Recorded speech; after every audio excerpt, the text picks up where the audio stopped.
کا نزول ہوتا ہے۔ اس لیے ہم سب کو چاہیے ہم قرآن پڑھیں، اپنے گھروں میں، اپنی دکان میں، مسجد میں ہم قرآن پڑھنے کا اہتمام کریں، قرآن خود پڑھنے کا اہتمام کریں، کیونکہ قرآن کی جو سب سے پہلی آیت نازل ہوئی اس میں یہی تعلیم دی ہے، اقرأ، پڑھ، اقرأ بسم ربک الذی خلق، پڑھو۔ یہ نہیں کہا کہ دوسروں سے اپنے گھروں میں پڑھواؤ، اپنی دکان میں پڑھواؤ، یہ نہیں کہا۔ قرآن کی سب سے پہلی جو آیت نازل ہوئی اس میں پڑھنے کی تعلیم دی ہے۔ اگر ہمیں قرآن پڑھنا نہیں آتا ہے تو قرآن پڑھنا سیکھیں۔ اگر قرآن پڑھنا نہیں آتا ہے آپ کسی اچھے حافظ و قاری سے قرآن پڑھنا سیکھیں۔ یہ قرآن کی تعلیم ہے، یہ قرآن کا حکم ہے، یہ بہانہ نہیں چلے گا ہمیں تو قرآن پڑھنا نہیں آتا ہے، چلو کچھ لوگوں کو بلا کر گھر میں قرآن پڑھوا لیتے ہیں، اپنی دکان میں پڑھوا لیتے ہیں، یہ شریعت سے ثبوت نہیں ہے۔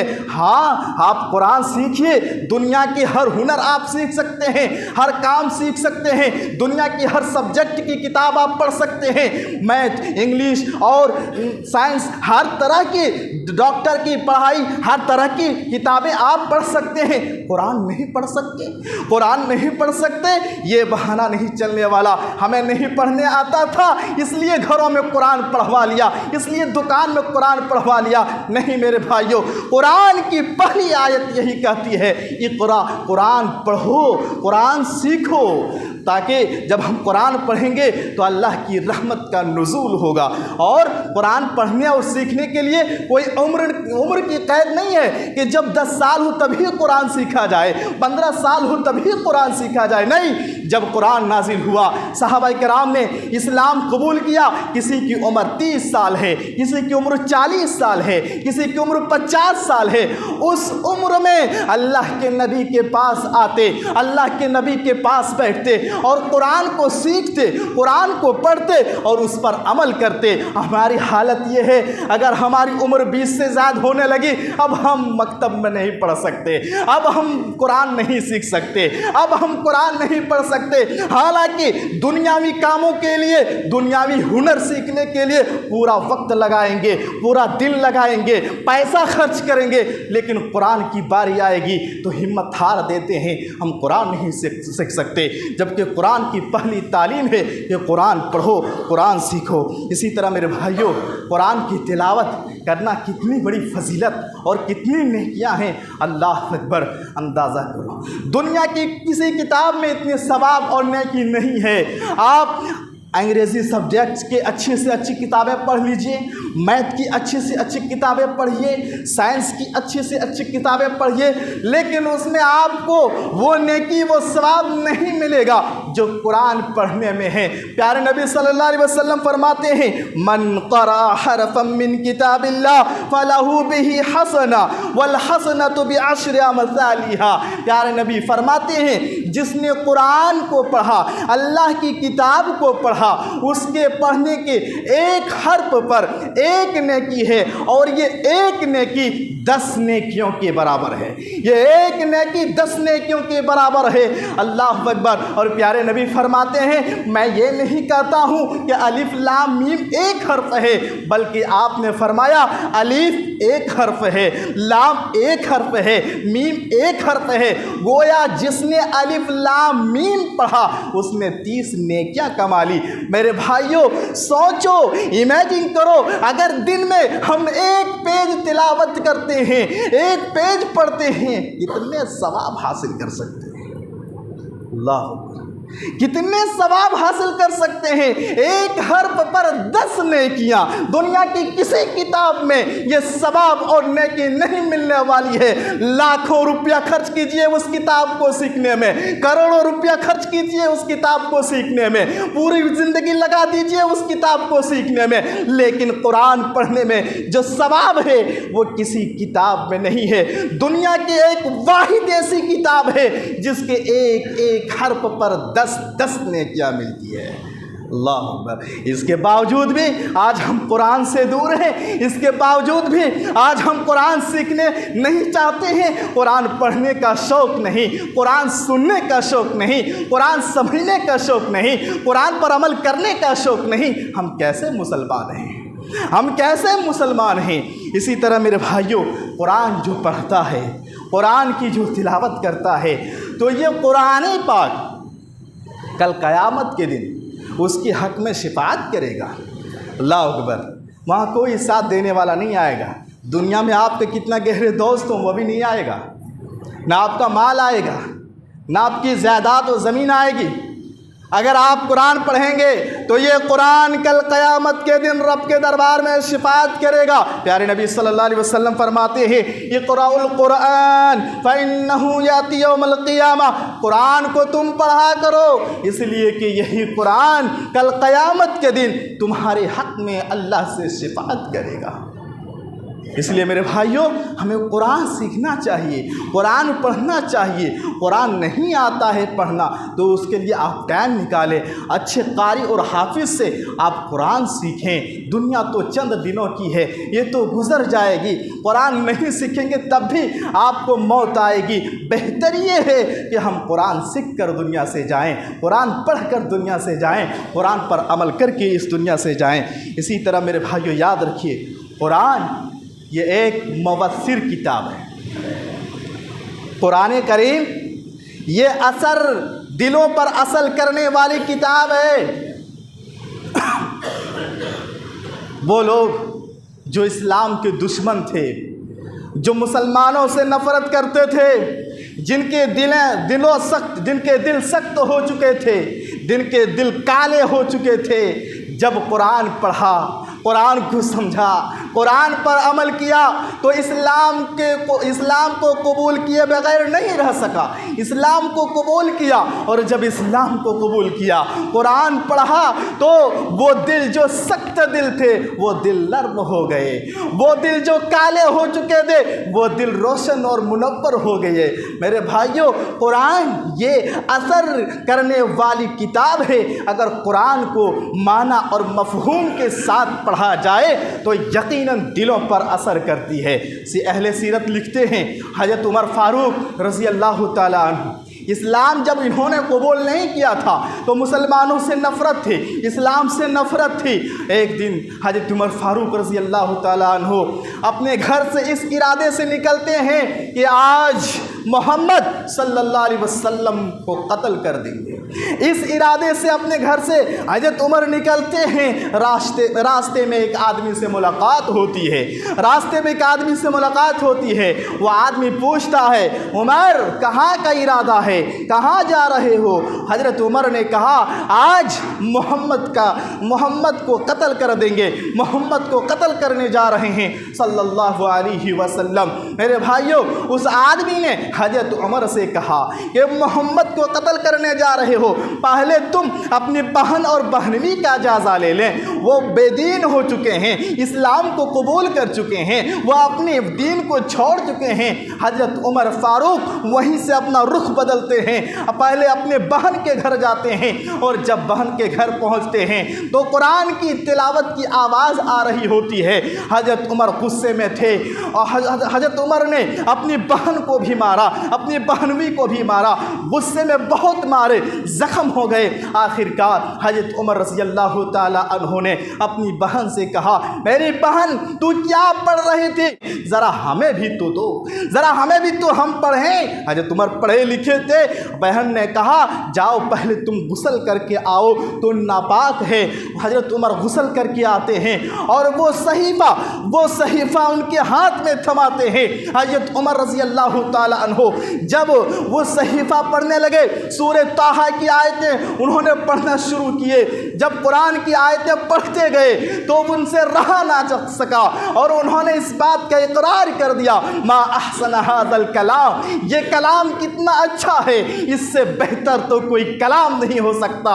اور انہوں نے اسلام قبول کر لیا، محمد صلی اللہ علیہ وسلم کے پاس گئے اور اسلام کی شہادت کی گواہی دی، وہ مسلمان ہو گئے۔ میرے بھائیوں، بتانا یہ چاہتا ہوں، اگر قرآن سمجھ کر پڑھو گے، پڑھو گے، قرآن کے معنی اور مطلب کے ساتھ پڑھو گے تو یہ دلوں پر اثر کرنے والی کتاب ہے۔ اور اگر ہم قرآن صرف عادتاً سنیں گے، قرآن کو ہم ایک ایک گھنٹہ عادتاً سنیں گے لیکن معنی نہیں سمجھیں گے، اس کا مفہوم نہیں سمجھیں گے، تو پھر ویسے ہی ہوگا جیسے آج ہو رہا ہے۔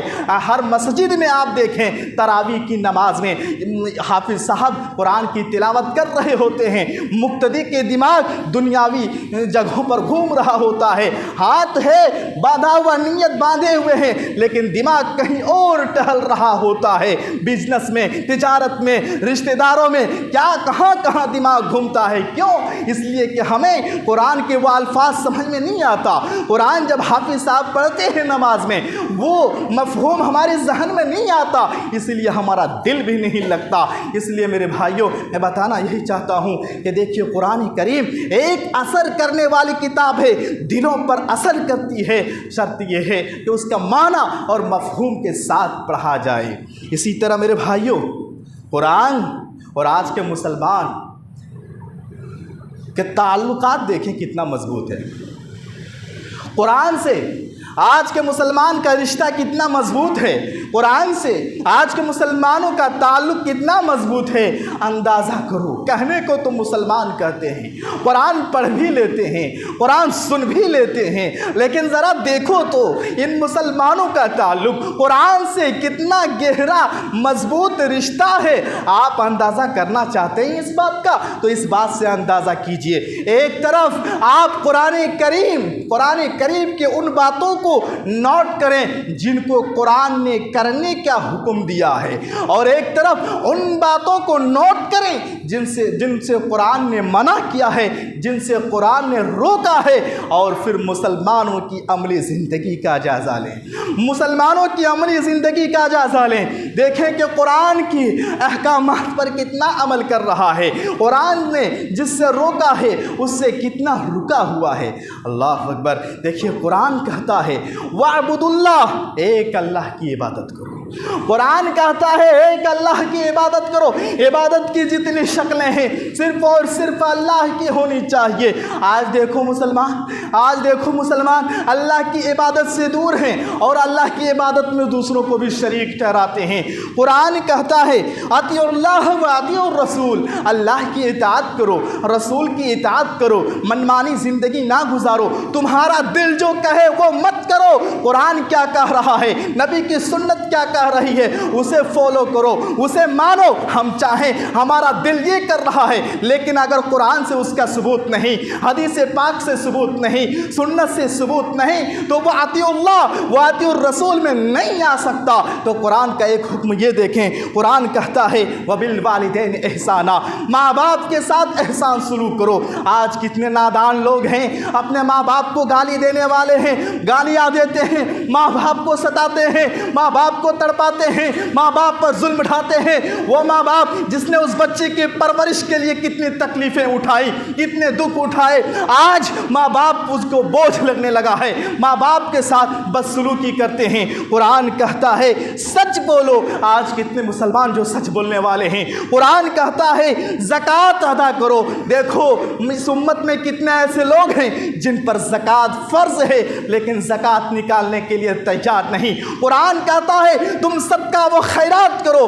آج کتنے مسلمان ہیں اللہ کا دیا ہوا مال ہے لیکن اللہ کی راہ میں دینے کے لیے ان کے ہاتھ پیچھے ہٹ جاتے ہیں۔ جب اللہ نے دیا ہے تو اللہ کی راہ میں دینے میں ہمیں کیا ہوتا ہے، اور اللہ کے نبی کی حدیث ہے کہ جو صدقہ و خیرات کرتا ہے اس کے مال میں کمی نہیں ہوتی ہے۔ صدقہ و خیرات کرنے سے مال میں اضافہ ہوتا ہے، مال میں بمال بڑھتا ہے، اور یہ رمضان کا مبارک ہے، اس میں کیا کہنا، اس میں تو اور نیکیاں ملتی ہیں، اس لیے اس پر عمل ہونا چاہیے۔ تو میں بتانا یہ چاہتا ہوں ایک طرف قرآن کی ان باتوں کو دیکھیں کہ قرآن نے یہ باتیں کرنے کا حکم دیا ہے، ان اعمال کو کرنے کا حکم دیا ہے، آج مسلمانوں کا عمل کتنا ہے، اور دوسری طرف دیکھیں کہ قرآن نے جن باتوں سے منع کیا ہے آج کا مسلمان کیا اس سے رکا ہوا ہے۔ قرآن کہتا ہے لا تشرک بہ شیئا، اللہ کے ساتھ کسی کو شریک نہ ٹھہراؤ۔ افسوس ہوتا ہے